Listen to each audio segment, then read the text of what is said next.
Kwa hiyo mtu yeyote ukimwamini Mungu na kumtegemea Mungu, jifunze kujizoesha kila wakati kwamba mambo magumu lazima yawe mepesi.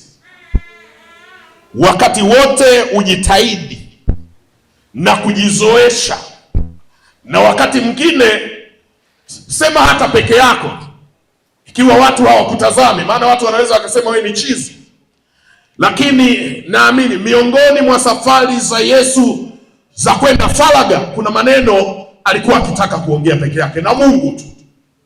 Pengine angekaa na Petro na Yohana na Yakobo, wangesema mwalimu, Rabi, mbona unaongea peke yako?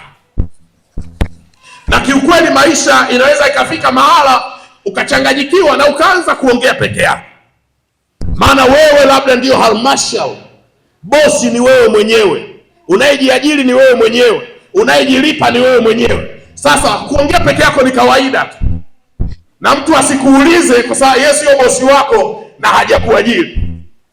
Sasa kuna sababu kubwa ambayo inasababisha kwa Mungu kuwe na jambo ambalo limeshindikana kwa wanadamu, kwake liwezekana.